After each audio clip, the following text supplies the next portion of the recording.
എൻ്റെ പേര് മായ. ഞാൻ കോട്ടയം ലാക്കാട്ടൂർ ചേപ്പുംപാറ ഇടവക മർത്തമറിയം ചർച്ചിൽ നിന്ന് വരുന്നു. എനിക്ക് കിട്ടിയ അനുഗ്രഹത്തിന് നന്ദി പറയാൻ വേണ്ടിയാണ് ഞാനിവിടെ നിൽക്കുന്നത്. ഞാൻ 2019 തൊട്ട് കൃപാസനത്തെക്കുറിച്ച് അറിയുന്നതാണ്. ഞാൻ സൗദിയിൽ സ്റ്റാഫ് നേഴ്സായിട്ട് വർക്ക് ചെയ്യുമായിരുന്നു. ഒരു പ്രാവശ്യം ഞാൻ വെക്കേഷൻ വന്നപ്പോൾ അടുത്തുള്ളൊരു വീട്ടിലെ ചേച്ചി കൃപാസനത്തിലെ പത്രം കൊണ്ട് തന്നു. പക്ഷെ ഞാൻ മൈൻഡ് ചെയ്തില്ല. ഞാൻ ഒരു മരിയഭക്തയാണ് എങ്കിൽ പോലും ഞാനത് ഇനി പുതിയ ഒരു ഇത് എന്നുള്ള രീതിയിൽ ഞാനത് നോക്കി പോലുമില്ല. തിരിച്ച് വെക്കേഷൻ കഴിഞ്ഞ് ഞാൻ സൗദിക്ക് പോയി.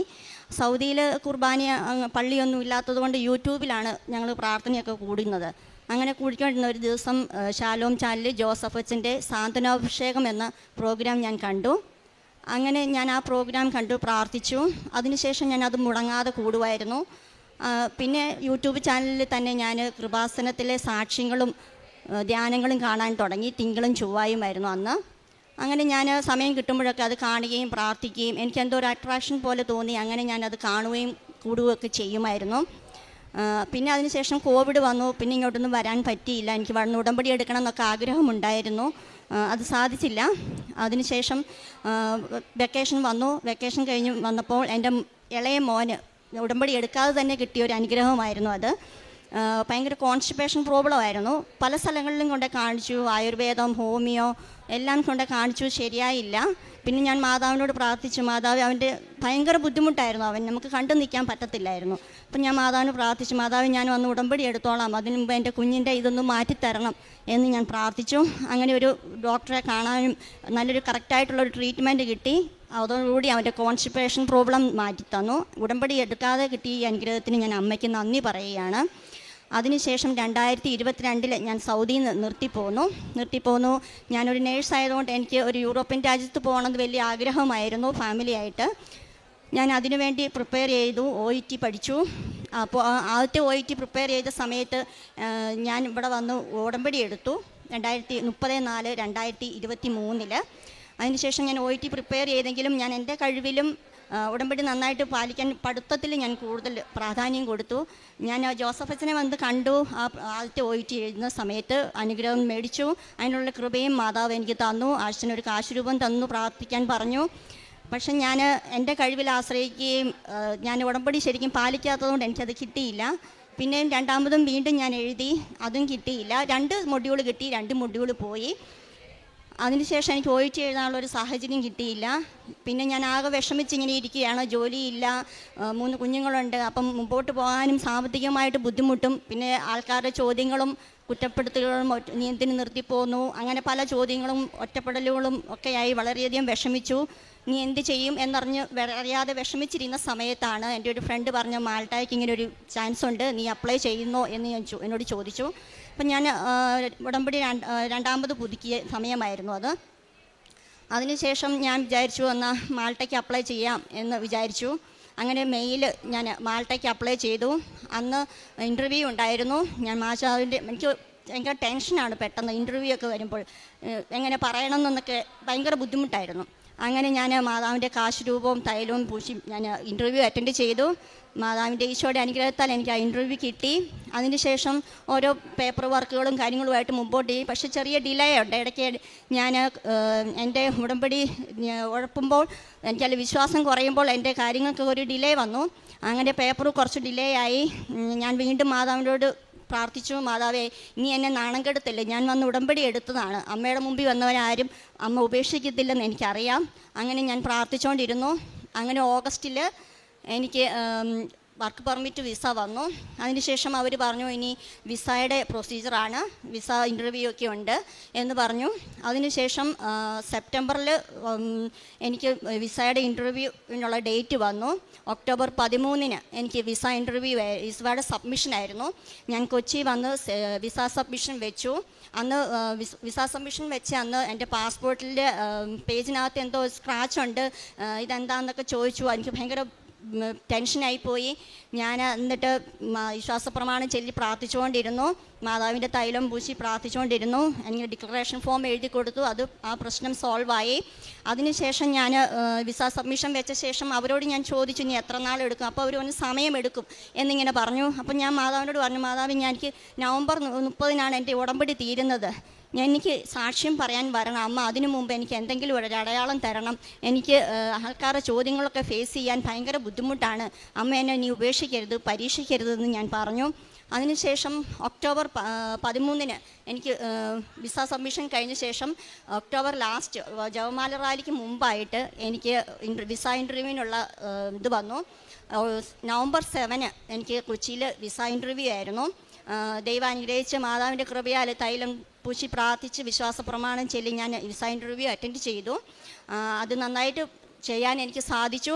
അമ്മയ്ക്ക് ഈശോയ്ക്കും ഞാൻ കോടാനുകോടി നന്ദി പറയുന്നു.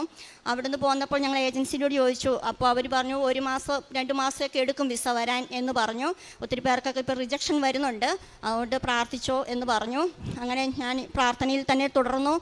അങ്ങനെ നവംബർ 7 ഞാൻ വിസ ഇൻ്റർവ്യൂ അറ്റൻഡ് ചെയ്തു.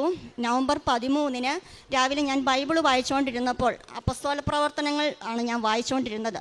അപ്പോൾ അതിൻ്റെ ലാസ്റ്റ് അധ്യായം 28-ാമത്തെ അധ്യായത്തിൽ പൗലോസ്ലീഹ മാൾട്ടായിലെത്തുന്ന ഭാഗമായിരുന്നു ഞാൻ വായിച്ചത്. അപ്പോൾ വായിച്ചപ്പോൾ ഞാൻ മനസ്സിലോർത്തു, മാതാവേ ഇത് എനിക്കുള്ള ഒരു തെളിവാണോ, അടയാളമാണോ, എനിക്ക് വിസ വരുമോ എന്നൊക്കെ ഇങ്ങനെ മാതാവിനോട് ഈശോയോട് ഞാൻ പ്രാർത്ഥിച്ചു. ഞാൻ ബൈബിൾ അടച്ചു വെച്ചു. ഇങ്ങനെ കുഞ്ഞുങ്ങളുടെ കാര്യങ്ങളൊക്കെ അങ്ങ് പോയി. ഉച്ച കഴിഞ്ഞൊരു 2 മണിയായപ്പോൾ എൻ്റെ മൊബൈലിലേക്ക് വിസ ടിക്കറ്റും വന്നു എന്ന് പറഞ്ഞ് മെസ്സേജ് വന്നു. എനിക്ക് എന്നെ തന്നെ വിശ്വസിക്കാൻ പറ്റിയില്ല. ഞാൻ കുറേ പ്രാവശ്യം വെറും 6 ദിവസം കൊണ്ട് എൻ്റെ വിസ അടിച്ചു വന്നു, ടിക്കറ്റും. ഇനി 23-ാം തീയതിയാണ് ഞാൻ പോകുന്നത്, ശനിയാഴ്ച വൈകുന്നേരം ദുബായിൽ നിന്ന് ഡിസംബർ 1 7 ദിവസം ഞങ്ങൾക്ക് അവിടെ ക്ലാസ് ഉണ്ട്. അതിനുശേഷം 1-ാം തീയതി മാൾട്ടയ്ക്ക് ചെല്ലാൻ മാതാവ് അനുഗ്രഹിച്ച് ചെല്ലാൻ സാധിക്കുമെന്ന് വിശ്വസിക്കുന്നു. അതുപോലെ തന്നെ അവിടെ ചെന്നൊരു ഇൻ്റർവ്യൂവും എക്സാമും മെഡിക്കലും ഒക്കെ ഉണ്ട്. അതിൻ്റെ കൂടെ അമ്മയും ഈശോയും എൻ്റെ കൂടെ ഉണ്ടാകുമെന്നുള്ള ഉറച്ച വിശ്വാസത്തിൽ ഞാൻ പോകുന്നു.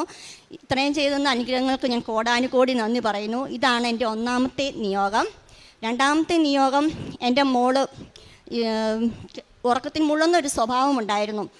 ഞങ്ങൾ ഹോമിയോ, ആയുർവേദം പല സ്ഥലങ്ങളിലും കാണിച്ചു, മരുന്ന് മേടിച്ചു, പ്രാർത്ഥിക്കും, എല്ലാം ചെയ്യുമായിരുന്നു. എങ്കിലും അത് മാറുന്നില്ലായിരുന്നു. ഭയങ്കര ബുദ്ധിമുട്ടായിരുന്നു ഞങ്ങൾക്ക് എല്ലാവർക്കും. ഞങ്ങൾക്കും അലാറം വെച്ച് എഴുന്നേൽപ്പിക്കും, അങ്ങനെ പല രീതിയിൽ ഞങ്ങൾ നോക്കി, പക്ഷേ മാറുന്നേ ഇല്ലായിരുന്നു ആ സ്വഭാവം. അങ്ങനെ ഞാൻ ഉടമ്പടിയിൽ ആ നിയോഗം വെച്ചു. 1-ാമത്തെ ഉടമ്പടി പുതുക്കിയപ്പോൾ തന്നെ ഞങ്ങൾക്കത് സാധിച്ചു തന്നു. മാതാവ് അനുഗ്രഹിച്ചു. തൈലം തൊട്ട് പ്രാർത്ഥിക്കുകയും ഉപ്പ് വെള്ളത്തിൽ ഇട്ട് കൊടുക്കുകയും വിശ്വാസപ്രമാണം ചൊല്ലി പ്രാർത്ഥിക്കുമായിരുന്നു. അവളും പ്രാർത്ഥിക്കുമായിരുന്നു. അങ്ങനെ ആ ഒരു ഇത് മാറ്റി അമ്മ തന്നു. അത് പിന്നെ അവൾ ഇതുവരെ ഉറക്കത്തിൽ മുള്ളിയിട്ടില്ല. 11 വയസ്സ് വരെ അവൾ മുള്ളുമായിരുന്നു. അതിനുശേഷം അവൾ മുള്ളിയിട്ടില്ല. അതിനുശേഷം പിന്നെ 3-ാമത്തെ നിയോഗം, ഞങ്ങൾക്ക് കിണറ്റിൽ വെള്ളത്തിന് ഭയങ്കര ബുദ്ധിമുട്ടായിരുന്നു. ഡിസംബർ തൊട്ട് വെള്ളം അടിക്കണമായിരുന്നു, അല്ലെങ്കിൽ അടുത്തുള്ള തോടുകളിലൊക്കെ പോയി അലക്കുമായിരുന്നു. അങ്ങനെ ഭയങ്കര ബുദ്ധിമുട്ടായിരുന്നു വെള്ളത്തിന്. അപ്പം ഞങ്ങൾ മാതാവിനോട് പ്രാർത്ഥിച്ചു, മാതാവേ ഞങ്ങൾക്ക് വെള്ളത്തിൻ്റെ കാര്യത്തിൽ ഞങ്ങൾക്ക് കിണർ കുഴിക്കാനുള്ള ഒരു സാമ്പത്തികം ഒന്നും ഇല്ലായിരുന്നു. അപ്പോൾ ഞങ്ങൾക്ക് അതിനുള്ള എന്തെങ്കിലും ഒരു മാർഗം കാണിച്ചു തരണേ, ഇനി ഞങ്ങൾക്ക് വെള്ളം അടിക്കാനുള്ള ഒരു പ്രശ്നം മാറ്റിത്തരണേ എന്ന് പ്രാർത്ഥിച്ചു. ഉടമ്പടി ഉപ്പ് കിണറ്റിലിട്ട് പ്രാർത്ഥിച്ച് വിശ്വാസപ്രമാണം ചൊല്ലി.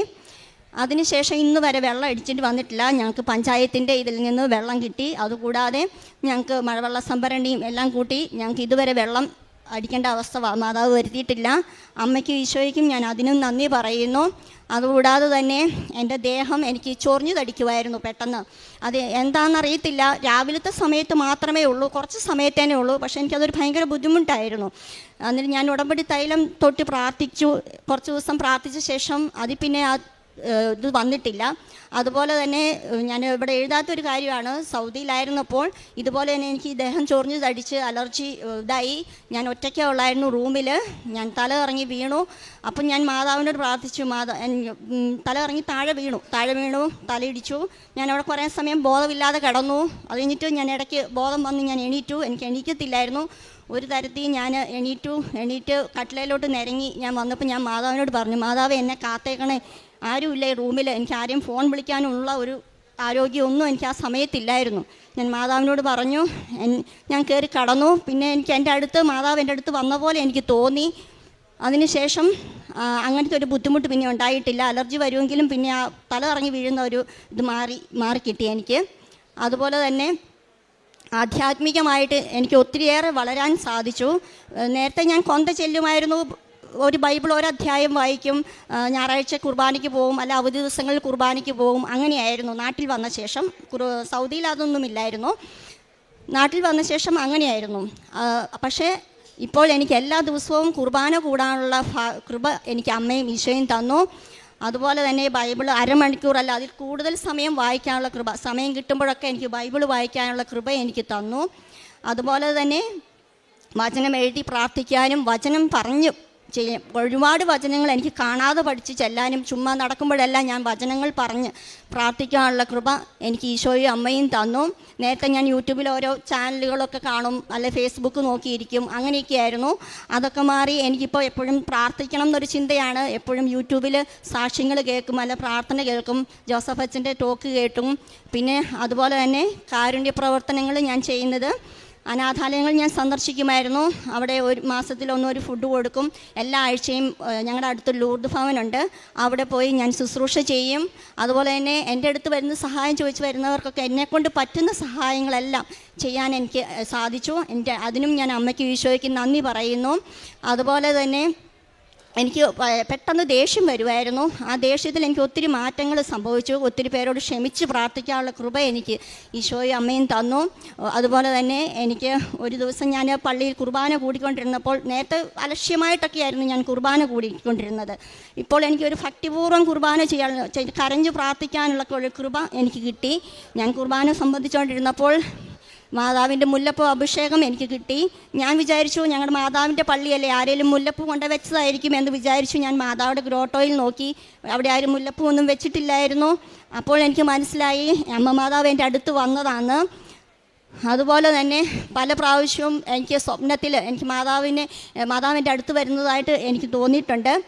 ഞാൻ വളരെയേറെ വിഷമിച്ചിരിക്കുന്ന സമയങ്ങളിലെല്ലാം മാതാവ് എന്നെ സഹായിച്ചു എല്ലാ കാര്യങ്ങളിലും. അതുപോലെ തന്നെ പിന്നെ എനിക്ക് പറയാനുള്ളത്, ഞാൻ ഒത്തിരി പേരോട് ക്ഷമിച്ച് പ്രാർത്ഥിക്കാനുള്ള കൃപ എനിക്ക് തന്നു. ഞാൻ നിയോഗത്തിൽ വെച്ചതും വെക്കാത്തതുമായ ഒരുപാട് അനുഗ്രഹങ്ങൾ അമ്മയും ഈശോയും എനിക്ക് തന്നു. ഇനി മുമ്പോട്ടുള്ള എൻ്റെ ജീവിതത്തിലും ഈ നിത്യത വരെയും ഈശോയുടെയും അമ്മയുടെയും കൂടെ ജീവിക്കാനുള്ള കൃപ എനിക്ക് തരണമെന്ന് മാത്രമേ എനിക്ക് പ്രാർത്ഥനയുള്ളൂ. എല്ലാ അനുഗ്രഹങ്ങൾക്കും ഞാൻ കോടാനുകോടി നന്ദി പറയുന്നു. യോഹന്നാൻ്റെ വിശുദ്ധ സുവിശേഷം 6-ാം അധ്യായം 65-ാം തിരുവചനത്തിൽ, വരം ലഭിച്ചാലല്ലാതെ ആർക്കും കർത്താവിൻ്റെ അടുത്തേക്ക് വരാൻ കഴിയുകയില്ല എന്ന് തിരുവചനം നമ്മോട് അരുളി ചെയ്യുന്നുണ്ട്. ഉടമ്പടി എടുക്കാനായിട്ട് വരുന്നത് തന്നെ ഒരു ക്ഷണത്തോടു കൂടിയാണ്. ആ ഒരു പ്രത്യേക ക്ഷണം നമുക്ക് കിട്ടിയാലേ നാം ഇവിടെ ഉടമ്പടി എടുക്കാൻ വരികയുള്ളൂ. അത് അനുഭവ സാക്ഷ്യങ്ങളിൽ നിന്ന് തന്നെ വ്യക്തമാണ്. എങ്ങനെയാണ് പിന്നീട്, അതായത് ചിലപ്പോൾ നമ്മുടെ സാഹചര്യങ്ങൾ നമ്മെ ഇങ്ങോട്ട് കൊണ്ടുവന്നു എന്ന് നാം പറഞ്ഞാലും, എത്രയോ സാഹചര്യങ്ങളിൽ അതേ സാഹചര്യങ്ങളിൽ തന്നെ എത്രയോ വർഷങ്ങൾ നാം ഉടമ്പടിയൊക്കെ എടുക്കാതെ ഇങ്ങോട്ട് വരാതെ പോയിരിക്കുന്ന സാഹചര്യങ്ങൾ ഉണ്ടാകാം. എന്നാൽ വരം ലഭിച്ച് ഇങ്ങോട്ട് വരുന്നവർ പിന്നീട് എങ്ങനെയാണ് കർത്താവിൻ്റെ മുന്തിരിത്തോട്ടത്തിലെ വേലക്കാരായി മാറുക, അവരുടെ ശുശ്രൂഷകൾ പിന്നീട് എങ്ങനെ. ഇവിടെ മായ പീറ്റർ, ആ മകൾക്ക് ജോലിയൊക്കെ ഉണ്ടായിരുന്നതാണ് സൗദിയിൽ. പിന്നീടാണ് ഇങ്ങോട്ട് ജോലി റിസൈൻ ചെയ്തൊക്കെ വരുന്നത്. നാട്ടിലേക്ക് വന്നതിന് ശേഷം ജോലി ഇല്ലാത്ത ഒരവസ്ഥ, പിന്നീട് കുറേ നാളുകൾ അങ്ങനെ കടന്നു പോകുന്നു. അതിനുശേഷം വീണ്ടും ജോലിക്ക് പരിശ്രമിക്കുന്നു. എന്നാൽ തൻ്റെ വഴികളിൽ തടസ്സങ്ങളാണ് ഓരോ പ്രാവശ്യവും താൻ അനുഭവിച്ചു കൊണ്ടിരുന്നത്. അതുപോലെ ജോലി ഇല്ലാത്തതിൻ്റെ, ഉള്ള ജോലി കളഞ്ഞതിൻ്റെയൊക്കെ, മറ്റുള്ളവരുടെ വാക്കുകളിൽ നിന്നൊക്കെ കേൾക്കേണ്ടി വരുന്ന ഓരോ അവസ്ഥകളും എല്ലാം കൂടിയാകുമ്പോൾ പിന്നീട് ഉടമ്പടി എടുത്തതിന് ശേഷം തനിക്ക് ജോലി ലഭിക്കുന്നു. അതുപോലെ അതിൻ്റെ സാഹചര്യങ്ങളെല്ലാം വ്യക്തമാണ്, നാം എല്ലാം കേട്ട് കഴിഞ്ഞു. മാൾട്ടയിലേക്ക് പോകുന്ന തൻ്റെ വിസ ശരിയാകുന്നത് വെറും 6 ദിവസം കൊണ്ട് തനിക്ക് വിസ ശരിയാകുന്നു. മാൾട്ടയിലേക്ക് തന്നെ പോകുന്ന വിസ അന്ന് തന്നെ കിട്ടുമെന്നുള്ളത് തിരുവചനങ്ങളിലൂടെ വായിക്കുമ്പോൾ അത് ഈ മകൾക്ക് എങ്ങനെയാണ് അതും ഒരു അരുളപ്പാട് പോലെ ഈ മകൾക്ക് അതും ലഭിക്കുന്നത്. ഇവിടെയൊക്കെ വെറുതെ ചിന്തിക്കുന്നവർക്ക് അത് വായിച്ചപ്പോൾ അങ്ങനെ കിട്ടി അത്രയേ ഉള്ളൂ എന്ന് ചിന്തിക്കുന്നവർക്ക് ചിന്തിക്കാമെന്ന് മാത്രമേ ഉള്ളൂ. എന്നാൽ അനുഭവങ്ങളാണ് നമുക്ക് കൂടുതൽ നമ്മെ ബോധ്യമുള്ളവരാക്കുക. അപ്പോൾ തൻ്റെ വിസയ്ക്ക് വേണ്ടി വെയിറ്റ് ചെയ്യുന്ന അതേ ദിനങ്ങളിലാണ് ഈ മകൾക്ക് ആ ബൈബിൾ വാചകം കിട്ടുന്നതും അത് പിന്നീട് എങ്ങനെയാണ് അന്ന് തന്നെ യാഥാർത്ഥ്യമാകുന്നത്. ഉടമ്പടി എടുക്കാൻ പിന്നീട് തൻ്റെ മകൾക്ക് 11 വയസ്സുള്ള മകൾക്ക് ഉണ്ടായിരുന്ന അസ്വസ്ഥതകൾ മാറുന്നു. തങ്ങളുടെ കുടിവെള്ളത്തിൻ്റെ കാര്യം ഇങ്ങനെ ഓരോന്നോരോന്നായി ഈ മകൾ ഇവിടെ പങ്കുവെക്കുമ്പോൾ താൻ വരുന്നതിന് മുൻപ് തന്നെ കൃപാസനത്തെക്കുറിച്ച് അറിഞ്ഞ് കൃപാസന പത്രത്തിലൂടെയൊക്കെ പിന്നീട് ബഹുമാനപ്പെട്ട VP ജോസഫ് അച്ഛൻ്റെ പ്രാർത്ഥനയിലൊക്കെ എങ്ങനെയാണ് സംബന്ധിക്കുന്നത്. അപ്പോഴൊന്നും ഉടമ്പടി എടുത്തിട്ടില്ല. അതൊക്കെ നാം ഇങ്ങോട്ട് കടന്നു വരുന്നതിൻ്റെ ഓരോ ഡോർ സ്റ്റെപ്പ് എന്ന് പറയാം, വാതിൽപ്പടികൾ, ഓരോരോ വാതിൽപ്പടികൾ നമുക്ക് കടക്കേണ്ടിയിരിക്കും നമ്മുടെ ജീവിതത്തിൽ. അങ്ങനെ താൻ വരുന്നതിന് മുൻപ് തന്നെ അമ്മ എങ്ങനെ അറിഞ്ഞു, ഈശോ എങ്ങനെയാണ് തന്നെ കാത്തിരുന്നത് ഇവിടെ. അതാണ് ഉടമ്പടി എടുക്കുന്നതിന് മുമ്പ് നമുക്ക് കിട്ടുന്ന അനുഭവ സാക്ഷ്യങ്ങളിലൂടെ നമുക്ക് മനസ്സിലാക്കാൻ കഴിയുക. അങ്ങനെ ഇന്ന് താൻ ഉടനെ തന്നെ മാൾട്ടയ്ക്ക് പോകുന്ന കാര്യങ്ങളെല്ലാം ക്ലിയറായി സന്തോഷത്തോടെ ഈ മകൾ ഇവിടെ വന്നെന്ന് സാക്ഷ്യം പറയുമ്പോൾ തനിക്കൊരു പാസ്റ്റുണ്ട്, ആത്മീയ ജീവിതം അതൊക്കെ എങ്ങനെയായിരുന്നു, എന്നാൽ ഇന്ന് എത്രമാത്രം ഫ്ലറിഷിംഗ് ആണത്, എന്തുമാത്രമാണ് അത് പടർന്ന് പന്തലിക്കുവാനായിട്ട് ആത്മീയ ജീവിതത്തിൽ വരൾച്ചയുടെ ദിനങ്ങളിൽ നിന്ന് അതിൻ്റെ പൊട്ടിക്കിളിർക്കുന്ന ഒരു ചെടിയുടെ ഒരു അവസ്ഥയിലേക്ക് ആത്മീയ ജീവിതം മാറുന്നത് എങ്ങനെ. അത് മായയ്ക്ക് മാത്രമല്ല, ഉടമ്പടി എടുക്കുന്ന ഓരോ മക്കൾക്കും ഇതൊക്കെ തന്നെയാണ് പറയാനുള്ളത്.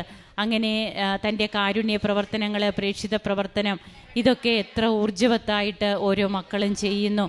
നാം ഇപ്പോൾ ഇവിടെ ശ്രദ്ധിച്ച് കേട്ടുകൊണ്ടിരിക്കുമ്പോൾ ഇനി നാം ആയിരിക്കട്ടെ അടുത്തതായിട്ട് വന്ന് അനുഭവ സാക്ഷ്യം എത്രയും പെട്ടെന്ന് പങ്കുവയ്ക്കേണ്ടത്. അതിനായിട്ട് നമുക്ക് ഈശോയോട് തീഷ്ണമായി പ്രാർത്ഥിക്കാം. നമ്മുടെ ഉടമ്പടി ജീവിതം തീഷ്ണതയോടെ നയിക്കാം. കരങ്ങളടിച്ച് നമുക്ക് ഈശോയ്ക്കും അമ്മയ്ക്കും നന്ദി പറയാം. അത്യപൂർവ ദൈവാനുഭവങ്ങൾ ഇനി നിങ്ങൾക്കും സ്വന്തം.